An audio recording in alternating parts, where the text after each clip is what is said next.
Ali udah bilang sama Kang Des, Kang, pokoknya gimana pun caranya, entar kalau misalkan kita emang nge-guide investor ataupun pembangunan apapun di Kabupaten Bandung, kita itu harus memprioritaskan yang namanya putra daerah Kabupaten Bandung yang ber-KTP Kabupaten Bandung.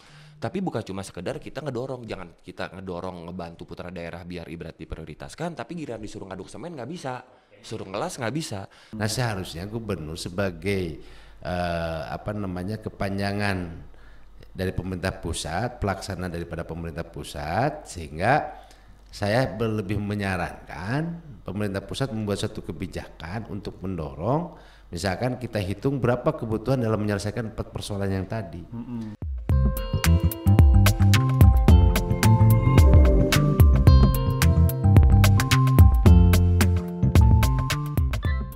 Assalamualaikum warahmatullahi wabarakatuh. Hari ini kita berjumpa lagi dengan podcast Ayo Talk. Dan hari ini podcast kita lebih spesial dari biasanya karena biasanya kita hanya mengundang satu narasumber dengan face to face kayak gitu. Hari ini kita ada dua narasumber sekaligus yang tentunya dua tokoh ini adalah tokoh istimewa yang kita hadirkan untuk para pemirsa Ayo Talk. Dan beliau berdua adalah calon Bupati dan Wakil Bupati Kabupaten Bandung yang sekarang sedang mencoba kontestasi di 2024 ini. Tidak berlama-lama, saya perkenalkan langsung beliau Kang Dadang Supriyatna, betul ya, sama Kang Ali Sakib. Halo, Halo, Kang Dadang, kumaha damang? Alhamdulillah. Alhamdulillah, Bang itu ya. Dengan segala keriuhannya ya saat ini, aktivitas dari pagi ya Kang ya. Luar biasa. Kang Ali, saya nggak apa-apa panggil Kang aja ya mungkin ya. Masih muda. Damang ya Kang ya? Alhamdulillah, luar biasa. Kang, ini saya ngeliat bajunya nih sudah seragaman. Kemudian ada logo simbol ya. Kita nggak nomor ya. Kalau nomor nanti dikira kampanye ya Kang ya. Oh, oke. Tapi kalau boleh tahu Kang, sebenarnya apa nih Kang maksud dari ada simbol dua kotak ini? Dua kotak ini adalah lanjutan dari kemarin kita ada tanda kutip dua, yang pada pertama, yang mana tanda kutip ini menggambarkan ada dua arah antara suara masyarakat dengan pemerintah yang dikolaborasikan, dan hari ini kita dirubah sedikit desainnya karena ini menggambarkan bahwa antara masyarakat dengan pemerintahnya harus komunikatif dua arah sehingga akan mencapai suatu tujuan. Oke, jadi maksudnya masyarakat bisa memberikan masukan, Betul. pemerintah juga harus memberikan feedback lah ya, kemajuan bersama sebetulnya maksudnya ya. Oke, siap Kang. Tapi kita tidak berlama-lama Kang, akan memutuskan dengan Kang Ali Sakib gitu ya, yang mungkin kita sudah kenal beliau public figure ya, sudah malang melintang di dunia entertainment dan sebagainya gitu. Kalau boleh tahu Kang, mungkin apa nih yang melatar belakangi Kang Dadang nih? Kemarin memang dengan public figure juga, sekarang dengan public figure Kang Ali Sakib. Boleh cerita mungkin Kang? Oke, pertama saya pada waktu sebelum memutuskan itu kan merekrut, menerima siapa aja yang siap untuk mendampingi saya. Nah, ternyata ada 20 kandidat yang akan mau mendampingi. Yang bersedia mendampingi ya, Kang itu maksudnya? ada 20. Oke, luar biasa. Yang terakhir Kang Ali Sakib ini yang terakhir datang. Jadi dari situlah saya belum memutuskan karena ini memutuskannya itu berdasarkan keputusan bersama, tidak bisa sepihak, sehingga dari 20 itu digodok ya dengan cara metode tim des pilkada, sehingga mengkerucut 3 nama. Dari 3 nama ini ternyata setelah dilakukan survei ya Kang Ali yang cocok. Dan disampaikan ke Partai Gerindra, dan Gerindra juga menyetujui, yang akhirnya Kang Ali masuk sebagai kader dari Gerindra.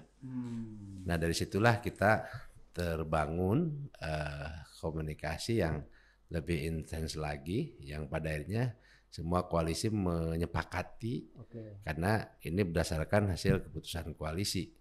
Dan terutama ketua tim pemenangan saya Kang Haji Cucun, karena beliau juga berpengalaman dalam bidang program dan juga bidang pemerintahan lainnya. Disitulah kami menyepakati untuk bersama-sama maju dalam kontestasi pilkada. Dan alhamdulillah partai pengusung ada 13 partai politik. Sampai sekarang 13 ya. Secara administrasi yang melengkapi itu di 12 partai politik. 6 partai politik yang parlemen dengan jumlah kursi di 39 kursi dari 55, dan non parlemennya 6 kursi yang memenuhi persyaratan. Dan alhamdulillah daftarlah ke KPU, dan setelah daftar kemarin ditetapkan tanggal 22, tanggal 23 Septembernya pengundian nomor urut, dan alhamdulillah mendapatkan nomor urut 2. Nomor 2 ya. Sehingga sesuai dengan semangatnya bahwa kita mau masuk kepada periode kedua dengan nomor urut 2, sehingga salam 2 jari ini sangat efektif untuk diberikan pemahaman kepada pemilih. Melanjutkan periode kedua dan salam 2 jari untuk Kabupaten Bandung yang lebih pedas. Kang, tapi tadi tidak hanya persoalan survei aja. Apakah karena persoalan Kang Ali Sakib ini public figure gitu, artinya apakah diharapkan nanti bisa mendongkrak suara kayak gitu, Kang? Secara hitungan ya, karena Kang Ali juga orang Kabupaten Bandung akan lebih mudah. Karena memang karena orang Kabupaten Bandung, mertuanya juga di Kabupaten Bandung, ya minimalnya keluarganya di Kabupaten Bandung. Secara hitungan matematis, yang namanya keluarga pasti merasa bangga anaknya atau saudaranya ikut dalam kontestasi pilkada 2024 ini, yang tentunya lebih mengenal lagi adalah minimalnya sudah mengenal kondisi dan situasi Kabupaten Bandung, sehingga untuk membuat suatu program dan kebijakan ke depan akan lebih mudah dibandingkan dengan pendatang yang tidak tahu apa-apa. Pendatang ya, artinya putra daerah ya, Kang ya. Luar biasa. Tapi Kang Ali mungkin boleh menambahkan nih, Kang Ali mungkin asli Kabupaten Bandung ya, tapi selama ini mungkin banyak berkiprah di nasional ya, karena sebagai entertain ya gitu, Kang. Akan mungkin apa nih yang melandasi kayak gitu sehingga dari entertain banting setir lah ya ketika nanti akan menjadi birokrat kayak gitu, bahkan politikus gitu. Gimana Kang ceritanya nih? Sebenarnya mungkin ini sudah pertanyaan sering lah ya, tapi nggak apa-apa, Ali ulangin. Jadi gini, Ali itu tipe kalau orang yang tidak mau setengah-setengah dalam menjalankan suatu pekerjaan, ataupun Ali tidak mau setengah-setengah dalam mengambil komitmen.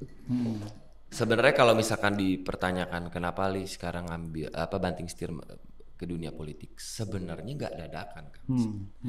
Sebenarnya Ali itu kan ditawarin masuk politik itu dari tahun 2014 ataupun 2015. Itu bahkan sudah ada partai yang datang ke rumah, bahasa mereka itu meminang. Minang ya. Ketemu orang tua lah, dulu kan kita masih bujang ya. Jadi keputusan bareng orang tua. Nah terus pada saat itu pemikiran Ali masih muda, masih doyan main, masih kenceng-kencengnya syuting. Pada saat itu bodo amat lah, yang penting mah kita main enak, nongkrong enak. Ali nggak mikirin deh. Yang penting Ali tugas Ali cari duit untuk kebahagiaan orang tua. Di dunia entertain. Cuma seiringnya waktu di tahun 2019 akhir ya masuk 2020, pada saat itu Ali suka tertarik sama politik itu dari awal mulanya itu menyimak. Ali suka nonton di YouTube segala macam. Ali menyimak politik ya. Terus Ali suka kalau misalkan ada suatu permasalahan gitu ya, Ali suka menyimak, suka mengambil kesimpulan gitu. Sebenarnya simpel kok ini gitu loh. Tergantung dari niat kita mau bantu apa enggak. Kan kalau misalkan suatu di politik itu kan kesannya kayaknya kok ada suatu permasalahan kecil kan diputer-puter aja. Iya betul. Cuma pada saat itu Ali berpikir, ya sekarang emang harus udah anak muda yang maju, kan regenerasi di dunia entertain aja ada yang namanya regenerasi, dunia politik juga ada regenerasi. Betul. Ya udah di situ Ali mulai ketertarikan, mulai belajar sama mentor-mentor dan segala macem. Tapi intinya Ali itu masuk ke dunia politik tuh mungkin Ali di dunia entertain ataupun di dunia artis Ali bisa membantu orang itu mungkin terbatas ya, karena itu dari materi, wewenang atau apapun itu. Tapi insya Allah jika emang Ali masuk ke dunia politik, Ali bisa membantu lebih banyak orang lagi. Mungkin berarti siap melayani masyarakat. Harus siap lah. Sekarang buat apa kalau misalkan kita pikir-pikir politik sama syuting, ya enakan syuting lah, cari duitnya kenceng. Itu permasalahannya emang mau kayak gini-gini aja kita. Pengabdian berarti ya Kang ya. Tapi nanti siap meninggalkan dunia entertain gitu? Ya sebenarnya Ali udah nggak syuting sinetron itu udah hampir 3 tahun Kang. 3 tahun? Udah hampir 3 tahun. Mungkin karena satu-satunya sekarang lebih passionnya ke politik ya daripada ke dunia entertainment. Jadi mau fokus di politik aja ya sejak saat itu. Ya karena gini, dulu waktu pas zaman-zamannya lagi kencang-kencang dan Ali lagi passion Ali di dunia syuting, Ali tuh kalau misalkan ada suatu karakter atau sinopsis di suatu cerita, Ali tuh sampai observasi gitu.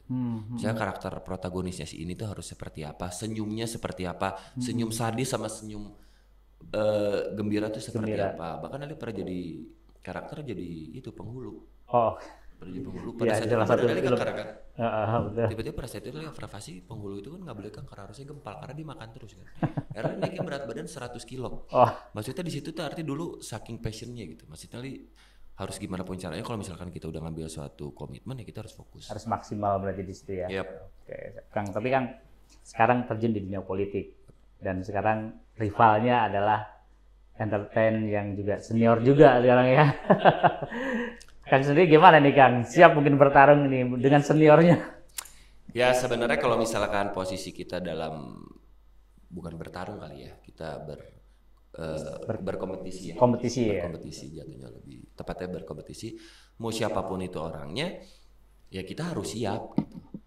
Artinya kan saya mah selalu berkomunikasi sama Kang Des dan yang selalu saya ingat di hati yang saya tanamkan itu Kang Des selalu ngomong, dia cuma minta satu, jangan pernah menjelekkan orang. Dia cuma saat itu, jangan pernah menjelek-jelekan orang, biarin aja orang jelek-jelekin gitu. Yang penting kita fokus sama komitmen kita, tujuan kita untuk apa ke depannya. Jadi selama ini ya udah Ali, lempeng-lempeng aja. Orang pengen ngomong apa biarin, ya udah biarin. Yang penting kita tunjukin kalau kita bisa lebih baik dari mereka. Jadi siap berkompetisi secara sportif ya. Iya dong, harus. Kang, tapi Kang Dadang ngomong soal kompetisi sportif nih. Walaupun dua-duanya petahana ya, akan petahana, rival juga petahana gitu. Tapi selama ini banyak konotasi masyarakat nih. Kalau petahana nih dikonotasikan sebagai dia punya resource, aparatur negara, kemudian punya program yang negara juga sudah lakukan, Pemkab lah ya contohnya kayak gitu. Akan sendiri melihatnya seperti apa mungkin Kang? Kalau pendapat saya berdasarkan pengalaman secara empirik.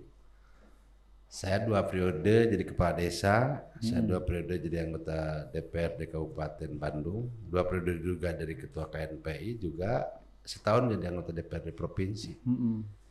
Yang kedua periode itu ya melihat kinerja pertama. Jadi kalau yang pertama bisa memberikan yang terbaik, pelayanan yang dirasakan oleh masyarakat, saya kira tidak begitu sulit. Nah, jadi jangankan berbicara ke depan kalau seandainya yang periode pertama tidak berhasil. Nah, maka dengan kebersamaan ini ya kita menunjukkan angka peningkatan yang sangat luar biasa. Nah, sehingga bisa dirasakan oleh masyarakat dan penerima manfaat terutama dan untuk kemajuan Kabupaten Bandung tentunya. Nah, maka dari situlah kita bahwa apapun yang kita lakukan di periode kedua ini kita akan terus melanjutkan program-program yang sudah kita jalankan di periode pertama untuk maju dan langsung ditingkatkan bahkan dilanjutkan program-program itu dan menambah program yang baru tentunya. Gitu ya. Tapi kan sebenarnya kalau dari kemarin dari periode pertama ini mau lanjut ke periode kedua, emang ada PR yang belum terselesaikan mungkin? Oh banyak, karena kan kita hanya 3 tahun setengah ya. Undang-Undang nomor 10 2016 2024 ini pilkada nasional. Kita nggak bisa menghindar dari amanat undang-undang. Sebagai negara yang patuh dan tunduk ya seluruhnya berlaku untuk kepentingan kemajuan negara kita tentunya dengan alasan-alasan yang sangat kuat. Nah, tapi dalam 3 tahun setengah ini kan biasanya orang baru persiapan yang ya belum begitu maksimal. Nah, sehingga banyak PR-PR yang harus kita lanjutkan dan kita tingkatkan karena hari ini kami baru bisa menyelesaikan untuk regulasi saja, untuk dalam artian kekuatan dan kepastian hukum para investasi ini kita sudah menyelesaikan rencana tata ruang wilayah yang saat ini baru selesai hanya Kabupaten Bandung dan Bali ya. Terus ada 31 kecamatan ini sudah selesai 23 kecamatan RDTR-nya. Artinya kepastian hukumnya sudah jelas, kekuatan hukumnya juga sudah jelas untuk para investasi. Dan alhamdulillah kita juga mempermudah perizinan. Nah, sehingga lapangan kerja meningkat. Ya, dilihat dari mana? Dari angka pengangguran terbuka dari 8,52% saat ini sudah 6,32%. Artinya penurunan 2% itu kan bukan penurunan yang sangat mudah. Tentu dihadapkan dalam 2021 saya itu dalam kondisi COVID, pasca COVID, dan dibuktikan juga dalam pertumbuhan ekonomi, laju pertumbuhan ekonomi juga meningkat, dan juga dibuktikan dengan IPM Kabupaten Bandung juga 74,01 poin, dan juga peningkatan PAD, yang mana PAD kita yang sebelumnya 960 miliar saat ini sudah 1,5 triliun. Di 3 tahun 4 bulan ini, dan juga APBD kita dari 4,6 triliun saat ini sudah 7,51 triliun. Artinya ini kami persembahkan untuk warga Kabupaten Bandung, dan insya Allah kedepannya kita akan tingkatkan semua program-program yang sudah berjalan, dan kita juga akan rencana membuat semacam Bandung Convention Center yang nanti dipusatkan, dan untuk apa itu tempat untuk bisa memberikan tempat kepada para pelaku UMKM yang tentunya para pelaku UMKM kita itu ada 16.800 produk, dan termasuk MOA ya. MOA itu para ibu-ibu tata rias, pengantin, yang tentunya ini kan perlu kita akomodir, dan termasuk hasil produk-produk kita perlu adanya show window. Dan tentunya kita dalam rangka untuk bisa melakukan sesuai dengan rencana misi kedua itu, meningkatkan kualitas sumber daya manusia dan berakhlak dan berkarakter yang dengan didukung keberpihakan, penguatan kesetaraan gender, mulai pemberdayaan perempuan dan mendorong perlindungan bagi anak. Artinya gender ini kan harus kita perhatikan. Jangan sampai gender hanya sebagai objek penderita, tapi gender adalah sebagai subjek pembangunan. Nah, dan juga kita melihat potensi-potensinya sangat luar biasa. Nah, ada kemarin saya juga meresmikan hampir 2000 gender yang tentunya kelompok ibu-ibu sudah mempunyai kreativitas. Nah, dalam rangka peningkatan ini tentu untuk mendorong persiapan Indonesia Emas 2045. Di antaranya apa? Meningkatkan kualitas sumber daya manusia yang profesional dan paham tentang digitalisasi. Nah, tentu kita jangan sampai abaikan mereka, kasih kesempatan, dan ternyata bisa. Dan itu nanti yang akan dilakukan di periode kedua gitu ya, ketika dan sudah berjalan ya. Sekarang. Sudah berjalan. Peningkatan lagi ya. Berarti akan minta waktu untuk menyelesaikan sampai tuntas gitu ya. Betul. Siap. Kang Ali mungkin dikonotasikan sebagai Kang Dadang, Kang Ali sebagai tokoh muda lah ya, untuk nanti mencoba memimpin Kabupaten Bandung. Apa nih Kang mungkin fokus dari kalangan muda dari Akang yang nanti mungkin ketika memimpin Kabupaten Bandung mungkin Kang? Jadi gini Kang, sebelumnya Ali itu kan perwakilan dari Gen Z ataupun milenial. Oke. Yang pertama, intinya Ali ingin mengajak Gen Z sama milenial itu sekarang tuh eranya kita. Karena sesuai data survei itu ada 65% pemilih kita itu Gen Z sama milenial. Berarti kan lebih dari 50%. Itu sangat mempengaruhi banget. Coba pertanyaannya sekarang, kita yang mengerti danto politik itu bukan hanya ngasih tahu kepada pemilih itu pilih si A, pilih si B, bukan gitu caranya. Jangan pilih kucing dalam karung ya. Tapi setidaknya kita yang mengerti danto politik, kita ajarkan mereka, anak muda Gen Z sama milenial itu, mereka itu harus tahu politik. Nggak harus jago. Kalau mau jago biar politikus saja ke depannya. Bener dong? Iya betul. Gitu. Jangan cuma gara-gara ntar ada hoax di sosial media, si ini begini, percaya langsung jelek. Tidak kayak gitu. Makanya Ali bilang, Ali pengen ngajak masyarakat yang tahu dan mengerti politik, yuk kita ajarin Gen Z sama milenial. Karena Ali juga kan salah satu pelaku nih, Ali milenial gitu. Ali pernah merasakan di masa muda pada saat pilkada, pilpres segala macam diajakin sama ibu. Ayo pilih, malas kagak ngerti. Nah ada yang seperti itu. Artinya kan gini, Ali juga ingin mengajak Gen Z sama milenial, yuk bantuin Ali juga ke depannya untuk membangun Kabupaten Bandung ini. Gitu loh. Jangan cuma protes-protes tapi dianya tidak paham gitu. Tidak mau bantu, kan beda kritik sama protes beda. Kalau kritik itu silakan kalian kritik, itu sangat kita terima. Tapi yuk kita sama-sama cari solusinya. Jadi bersama-sama ya. Tapi jangan cuma protes tapi tidak ngasih solusinya, kan bingung juga artinya. Bukan berarti kita ini ke depannya kayak Kang Des itu jadi pemimpin itu tujuannya itu jelas, ingin mensejahterakan masyarakat dan mencari solusi yang terbaik untuk masyarakat. Karena kita jujur aja, kita kadang-kadang berbuat baik aja, masih ada aja orang yang sirik. Apalagi kita bikin salah Pak. Tapi apa Kang kira-kira nih yang paling urgent sekali menurut Akang ya? Apanya? mungkin program atau apa bagi Gen Z atau milenial kayak itu yang mungkin di Kabupaten Bandung? Sebenarnya Gen Z sama milenial itu gini. Gen Z sama milenial seperti yang digarang-garang sama Kang Des, kita itu pengen mengangkat sumber daya manusianya biar profesional dan juga mengerti digital untuk menuju Indonesia Emas tahun 2024. Ini yang kita angkat SDM-nya loh. Gitu. Nah makanya mungkin ke depan-depannya itu kita bakal melakukan pelatihan-pelatihan. Yang sama Kang DS sering kita bicarakan, kita pengen bikin pelatihan-pelatihan. Upgrade skill bagi mereka dong, ya. Harus dong. Sekarang gini, Ali udah bilang sama Kang DS, Kang, pokoknya gimana pun caranya, ntar kalau misalkan kita emang nge-guide investor atau pembangunan apapun di Kabupaten Bandung, kita itu harus memprioritaskan yang namanya putra daerah Kabupaten Bandung yang berKTP Kabupaten Bandung. Tapi bukan cuma sekedar kita ngedorong, jangan kita ngedorong ngebantu putra daerah biar ibarat diprioritaskan, tapi giliran disuruh ngaduk semen nggak bisa, disuruh ngelas nggak bisa. Makanya itu dia bilang kita itu bakal melakukan pelatihan-pelatihan dan kita itu insya Allah akan mengeluarkan sertifikat. Ya, sertifikasi ya maksudnya. Sertifikasi dan kita mungkin akan bekerja sama dengan entah itu perhotelan dan yang lainnya apa itu pariwisata. Kalapannya apapun yang terjadi, kita bakal mendorong putra daerah terutamanya. Gitu loh. Terus artinya di situ ada lapangan kerja yang memang harus disiapkan gitu ya. Iya kemudian mereka didorong untuk situ diserap dunia kerja gitu ya. Otomatis dengan kita bisa mengundang investor dan ke depan ada pembangunan hotel dan segala macam itu kan secara tidak langsung kita akan membuat lapangan pekerjaan. Membuka lapangan kerja baru ya. Iya. Terus segala macam ada program yang namanya pinjaman bergulir tanpa jaminan, tanpa jaminan. Itu udah jelas. Kang Des ini pengen mencetak selain untuk memberantas Bang Emok, ingin menciptakan wirausaha. Iya. Tapi kan gini, kita harus balikin mindset ini.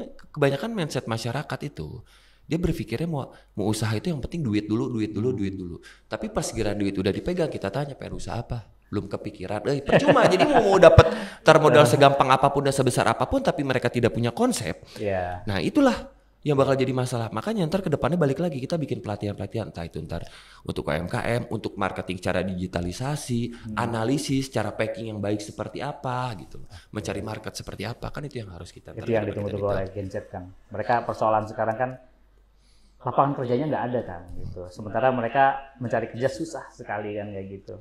Semoga bisa nanti terrealisasi ya Kang. Harus pasti. Harus terrealisasi. Bisa pasti saya yakin. Tapi Kang Dadang nih, Kabupaten Bandung nih kan tidak lepas dari berbagai persoalan yang banyak sekali sampai sekarang, mungkin ya persoalan yang remeh-temeh tapi masih terus aja terjadi ya Kang.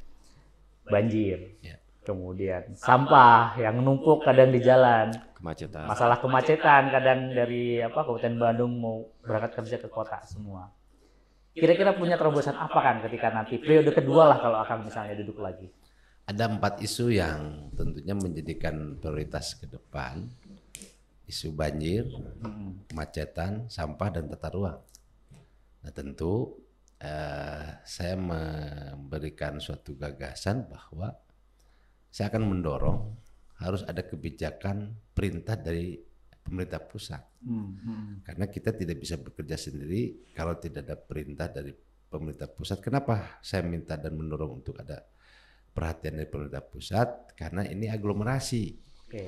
Aglomerasi yang mana Bandung Raya ini kan ada 5 wilayah yang berdampingan.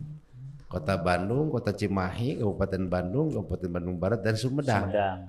Nah, kalau parsial saya yakin masing-masing menjaga ego sektoral. Nah, seharusnya gubernur sebagai kepanjangan dari pemerintah pusat, pelaksana daripada pemerintah pusat, sehingga saya lebih menyarankan pemerintah pusat membuat satu kebijakan untuk mendorong, misalkan kita hitung berapa kebutuhan dalam menyelesaikan 4 persoalan yang tadi. Nah nanti disubsidi, silangkan saja, misalkan pemerintah pusat kebagian berapa, pemerintah provinsi berapa, kabupaten kota yang berdampingan berapa. Ya kita clear. Nah kalau selama ini belum ada keputusan perintah dari pemerintah pusat dan gubernur tidak ada inovasi untuk mempunyai langkah-langkah strategis, sulit untuk bisa diwujudkan. Jadi artinya itu menjadi persoalan bersama. Betul, ya di karena aglomerasi. Ya. Seperti kemarin saja, Gubernur Jawa Barat itu membentuk kalak untuk cekungan Bandung. Percuma saya bikin. Karena? Ya, kenapa saya katakan percuma kalau tidak disertai dengan anggarannya. Kan gitu. Jadi nggak bisa gerak ya? Iya, sama dengan cek kosong lah. Nah, tapi kalau misalkan di sini pemerintah pusat mendorong dan menginstruksikan bahwa ini harus dijalankan, anggap saja ini menjadikan proyek strategis nasional, dengan sistem kolaborasi dan subsidi katakan sharing pembiayaan, saya yakin bisa selesai. Oke, caranya Kang mendorong pemerintah pusat nih. Ya Tolong kita nih, kan ada Kecamatan anggota Bandung. DPR RI. Oke, nanti disampaikan. Setiap dapil itu kan ada perwakilan. Ya, contoh misalkan di Jabar 2 ada 10 orang. Ya kita dorong. Kang Haji Cucun misalkan bagian apa infrastruktur ataupun misalkan untuk landasan hukumnya kita dorong supaya ada regulasi. Ya, kalau misalkan atau gubernur sebagai kepanjangan pemerintah pusat mempunyai inovasi. Ini yang lebih penting, akan lebih cepat lagi, gitu kan? Kalau ternyata perangkatnya dibuatkan tapi tidak ada dibarengi dengan anggaran ya percuma, ya. Nggak akan selesai, ya kan? Boleh, contoh misalkan saya di Dago sudah pelebaran jalan, tapi Kota Bandung belum dilebarkan, tetap aja macet, ya kan? Terus misalkan ke Pacira, saya mengusulkan ada 3 hal. Pertama adalah pelebaran jalan, yang kedua adalah jalan tol dari Soreang ke Cidaun. Yang ketiga kita pengen ada kereta gantung. Menghubungkan Kabupaten Bandung ke Kota Bandung gitu? Ya, ke Cidaun, ke Cianjur kan bisa. Terus untuk tempat wisata, ke Pangalengan segala macam. Kenapa? Karena memang pengunjung kita itu meningkat. Tahun 2020 hanya 2 juta, saat ini sudah mencapai 7 juta. Pengunjung wisatawan domestik dan juga internasional sudah pada masuk dan meningkat setiap tahunnya. Nah, sehingga ini kan harus ada kebijakan pusat yang kita akan dorong dengan tentunya ya menitipkan suara-suara kita kepada yang terhormat anggota DPR RI yang dari Jabar 2 dan bisa mungkin nanti audiensi dengan Pak Presiden ataupun misalkan gubernur sebagai panjangan daripada pemerintah pusat. Dan itu memang harus Kang, maksudnya harus aglomerasi itu memang harus bersama-sama ya. Betul. Kalau sendiri-sendiri nggak bisa, harus sama-sama. Kenapa? Contoh misalkan kita ada 3 ruas yang macet. Daerah mana saja? Kopo, Bihbul ya, Buah Batu, Bojong Soang, dan Cekek. Betul. Nah 3 ruas ini kan harus ada flyover. Nah kalau menggunakan APBD kan nggak mungkin. Apalagi jalur Cileunyi ke Cileunyi Cibiru itu luar biasa. Langsung lingkar Cileunyi harus dibuatkan. Kita sudah ada lahan, tapi begitu masuk ke Kota Bandung karena wali kotanya tidak paham mungkin ataupun misalkan tidak konsen ke arah sana ke infrastruktur kan tidak terlaksana. Tapi kalau pemerintah pusat ataupun gubernur misalkan sebagai koordinator dan memfasilitasi semua ini dengan memberikan anggarannya, saya yakin bisa selesai. Tapi Akang kemarin sudah sempat membuat program itu kan? Sudah. Atau mengajukan? Sudah mengusulkan. Kita semua sudah usulkan dan alhamdulillah katanya DD-nya sudah selesai. Nah, tinggal di Kementerian PUTR dan juga konsentrasi gubernur ya sama-sama untuk bisa mendorong. Oke. Kalau sampah kan? Sampah ya kemarin dari awal Pak saya dilantik itu kan sudah membuat agreement MOU dengan gubernur semua yang aglomerasi bahwa di Logo Kenangka. Tapi sampai saat ini kan belum selesai juga. Nah, sehingga kita juga hanya melakukan sifatnya parsial, hanya lokalisasi saja. Tapi saat ini kita terus berupaya, ada beberapa prototipe yang sudah kita lakukan sehingga nanti 5 tahun ke depan insya Allah zero waste. Berarti pakai PLTSA kayak gitu? Ya saat ini kita menggunakan mesin gibrig RDF sehingga RDF ini bisa dijual ke perusahaan-perusahaan yang menggunakan yang pengganti batu bara. Sudah mulai? Sudah berjalan. Jadi Hanya baru 4 titik ya. Baru 4 titik dan akan diperbanyak lagi ya? Nanti kita akan ditingkatkan lagi kan ada pengelolaan sampah itu dari zona rumah, tingkat RW, desa dan juga wilayah. Nanti ini semua segmen dijalankan dan ini merupakan tanggung jawab kita bersama. Oke, siap Kang. Tapi kalau ngobrol soal aglomerasi ya, kita sebenarnya sudah ada Kota Bandung sudah dikelilingi beberapa kabupaten kota juga. Tapi kan kalau kita ngomong soal Kabupaten Bandung itu luasnya luar biasa kan ya. Di ujung ke ujung. Saya warga Kabupaten Bandung, Cilengkrang. Siap. Kalau mau ke ini ke Soreang kebayang ya kan ya. Kita harus ngelewatin Kota Bandung dulu nih kan. Nah, isu yang agak sensitif dan itu memang selalu muncul ya kan ya. Soal Kabupaten Bandung Timur. Jadi warga Bandung Timur gimana? Kenapa sih kita nggak bikin sendiri di sana gitu sehingga kita harus susah-susah ke Soreang?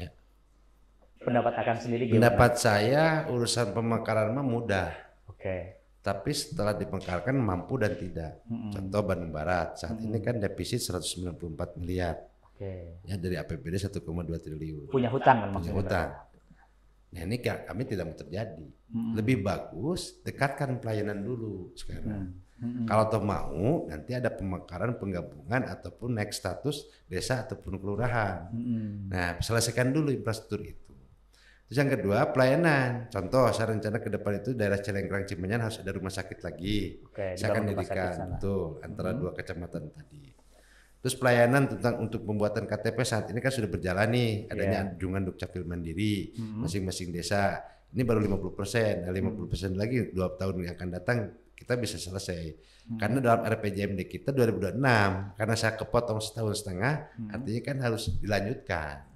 Nah, terus lagi wilayah-wilayah yang tentunya saya sudah tahu persis tentang bagaimana pemekaran wilayah, ya apa yang harus disediakan dan dipersiapkan. Pembagiannya ini kan harus merata, jangan sampai timpang. Enak di Induk, nggak enak di pemekaran, atau sebaliknya enak di pemekaran, nggak enak di Induk. PAD-nya berkurang. Betul, ya kan? Dan ini harus dihitung, bukan secara emosi, tapi secara objektif pemikiran. Dan saya dulu penggagas wilayah Bandung Timur, saya sebagai ketua komite Bandung Timur yang tentunya saya menginginkan, tapi saat itu kan sudah dimekarkan Bandung Barat. Nah, setelah pemekaran Bandung Barat itu, sehingga Bandung Timur kita kaji semuanya secara komprehensif, apa yang harus dipersiapkan dulu. Nah, persiapan itu sudah disiapkan, tinggal bagaimana untuk bisa mengarah ke arah sana. Tapi saat ini masyarakat butuh pelayanan yang dekat. Maka kita berikanlah seperti pembuatan KTP, ada anjungan Dukcapil Mandiri, cukup di desa masing-masing, nggak usah ke kecamatan ataupun ke soreang. Ya, infrastrukturnya kita perbaiki dan lain sebagainya. Selama itu misalkan sudah dijalankan, dan apalagi saat ini kan sudah serba digital, by phone segala macam sudah bisa jalan.